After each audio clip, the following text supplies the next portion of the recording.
This is Real News Media TV, coverage you can trust. Please like, share, subscribe, and hit the notification bell. Select all for daily news updates. Murder suspect nabbed hours after stabbing incident.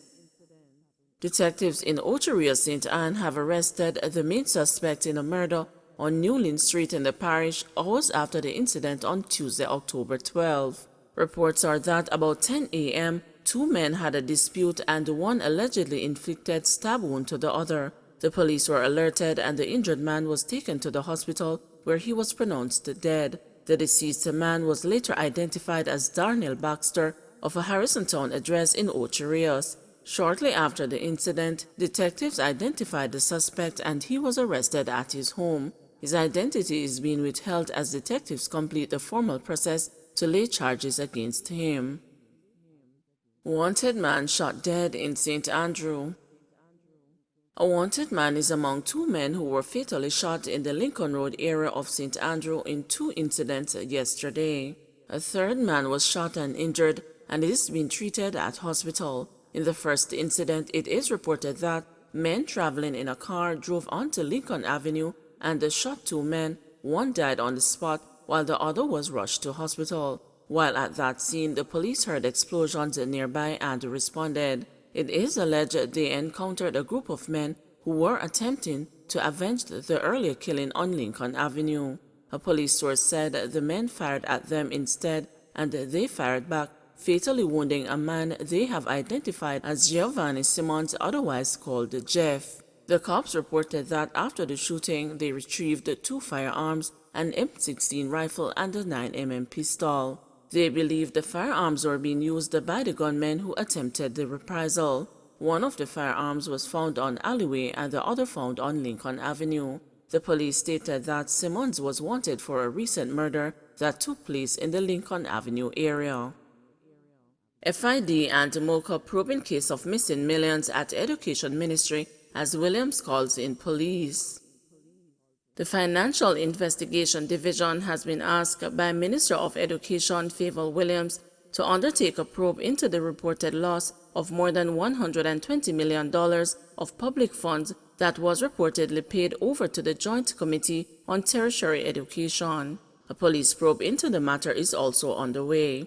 Williams has also separately written to the police and the major organized crime and anti-corruption agency, offering to provide any information they may need to assist them in their probe. The development in the fast-moving case follows Wednesday's incident where the acting permanent secretary in the Education Ministry, Dr. Grace McLean, was sent on leave. That came one day after McLean was fingered in a damning special report from Auditor General Pamela Monroe Ellis for failing to exercise her fiduciary responsibilities, having authorized payments to JCTE after it claimed it had become a private company. The JCTE told the AG during her probe that it was not obliged to provide her with any information. The AG has also cited fiduciary failings on the part of former permanent secretary in the ministry, Dean Roy Bernard, who now works out of the Ministry of Finance and Public Service. Having outlined that fraud may have been committed, Monroe Ellis had urged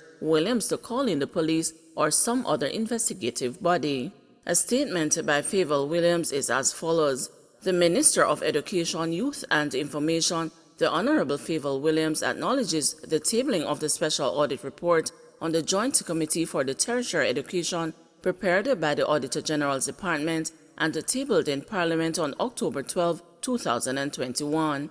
Following the receipt of the Auditor General's recommendations, the Minister of Education, Youth and Information, Honorable Favour Williams, formally referred the matter to the Chief Technical Director of the Financial Investigations Division in a letter dated October 7, 2021. Minister Williams also wrote to the Director General of MOCA, Colonel Desmond Edwards, in a letter dated October 14, 2021, indicating the MOEYI's availability to provide any information needed by the agency to aid in its investigations. The Jamaica Constabulary Force's Acting Commissioner of Police was also alerted to the Auditor General's report. The MOEYI remains fully committed to cooperating with the Auditor General, FID and MOCA to facilitate all necessary investigations in keeping with the principles of transparency and accountability. Police in different divisions named 3 individuals as persons of interest. The Jamaica Constabulary Force's Criminal Investigation Branch has listed 3 individuals as persons of interest in the divisions of St. Elizabeth, St. Andrew, Central, and Kingston West. They are 47-year-old Derek Robinson, former of Horton District, Lacovia in St. Elizabeth, is urged to report to the Lacovia Police Station by midday Friday, October 15. 30-year-old Shamar Bell of Torrington Park is urged to report to the Crossroads Police Station in St. Andrew by midday Friday, October 15. 28-year-old Patricia Nash of Tivoli Gardens, Kingston 14, is urged to report to the Denhamtown Police Station by midday Friday, October 15. The police believed that these individuals are critical to cases that are currently under investigation. Anyone knowing the whereabouts of Robinson, Bell, and/or Nash is being asked to contact the nearest police station. Integrity Commission wants a gag order removed. The Integrity Commission has reiterated its call for the removal of the so-called gag order on the organization. Greg Christie, the Commission's executive director, made the latest call at Thursday's afternoon's meeting of the Integrity Commission Oversight Committee, which is tasked with reviewing the agency's functions. Under Section 56 of the Integrity Commission Act, the anti-corruption body is not able to make any announcement that it has commenced on investigation or provide an update on ongoing investigation. But Mr. Christie says the gag clause does not augur well for building public trust and confidence. I just would want to say that I understand the pros and the cons and, the justifications for either side. In the countries that do allow comment or announcement of investigations, it's justified on a public policy basis, in the sense that you're talking about matters that involve conduct of public officials. I can go straight to the United Kingdom with the Serious Fraud Office, which is their counterpart institution to our Integrity Commission. They make announcements with respect to investigations. However, Integrity Commission Oversight Committee member Marlene Malahoo Ford said the committee will have to thoroughly and carefully consider the recommendation to remove the gag order. Committee or the Parliament will escape grappling with this request. We will have to balance two things primarily.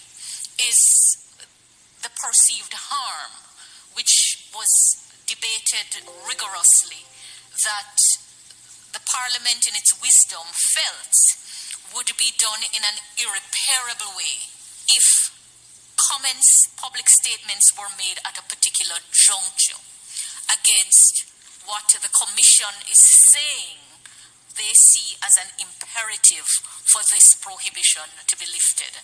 So it is an issue that we will have to consider thoroughly. But committee member Julian Robinson agreed with Mr. Christie that the Integrity Commission should be able to inform the public whether it is investigating a matter. Still, he took issue with a suggested clause that said comments could be allowed on aspects of ongoing investigation as deemed necessary and appropriate.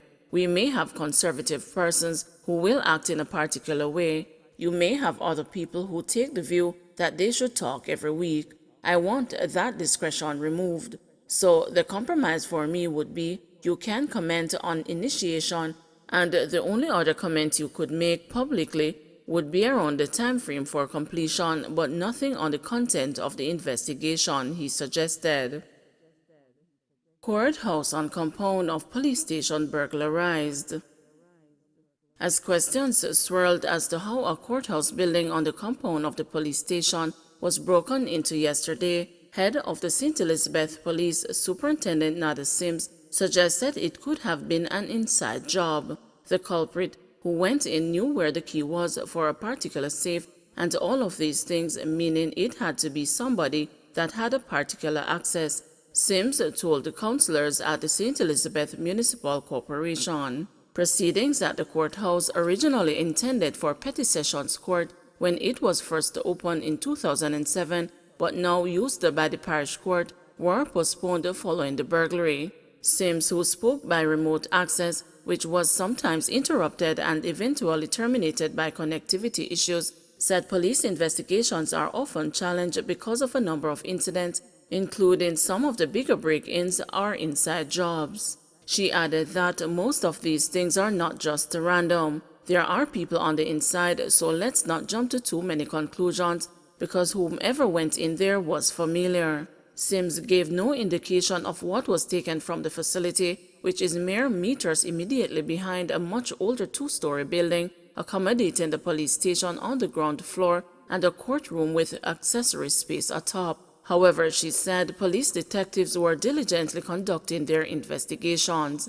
Sources say sanitization items and undisclosed documents were stolen during the break-in, which is believed to have happened between Wednesday night and Thursday morning. Further reports suggest that the judge's chambers had been ransacked.